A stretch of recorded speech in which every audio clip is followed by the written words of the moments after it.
The split of the Property Agents and Motor Dealers Act was officially announced last week by the Attorney-General, and it's actually been something, as we all know, that the REOQ has been lobbying for many, many years. Yes, absolutely, Nicola. The PMDA split has been on the cards now for 5 or 6 years, and certainly the REIQ has been very interested in actually bringing about change, and we're very, very pleased that the government has listened to us and has acted quite promptly in actually bringing this forward. We think the consultation's been excellent with the government to date, and we look forward to achieving their objectives as well as our objectives in the form of the new acts. What does the REIQ hope to achieve during this process? Yeah, that's a good question, Nicola. I think there are 3 things that we want to try and achieve, really. We need to achieve needs for our members, and that needs to be a form of legislation that's easy to understand, that's clear and concise, and Tony will talk a little bit later maybe about some of those parts of the Act that are just nonsensical, to be absolutely honest. We need to have strong consumer protection for our customers and our members' customers, and we don't want to lose that from the Act. We're not trying, we want balance in this Act. And the third thing that we're after is, in fact, improving the industry self-regulation. There's a real move within the industry to tighten up the public's perception of us and to see this as a professional group.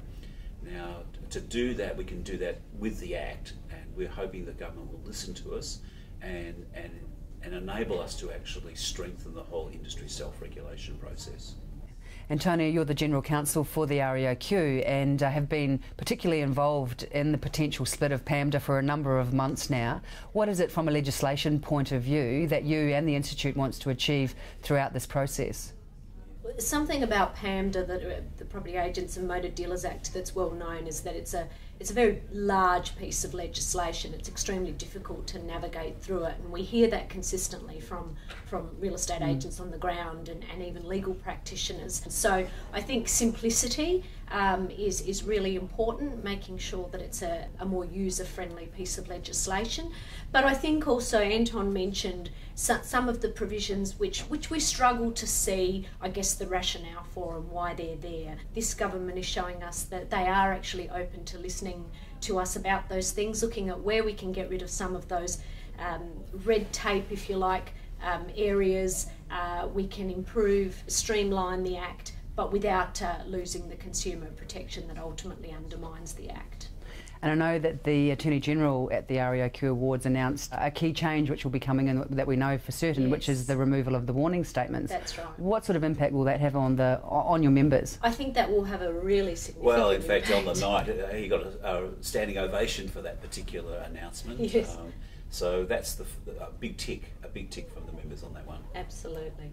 Look, I think the warning statement, there's a number of, we've seen litigation surrounding that warning statement. Unfortunately, the provisions that surround the giving of that warning statement have been very confusing. It's led to a plethora of litigation, so I think it will come as a huge relief to be able to do away with it, and what they're proposing in lieu of that is something very, very simple, so I think the industry will be very pleased with that change. Less work for the lawyers, Antonia.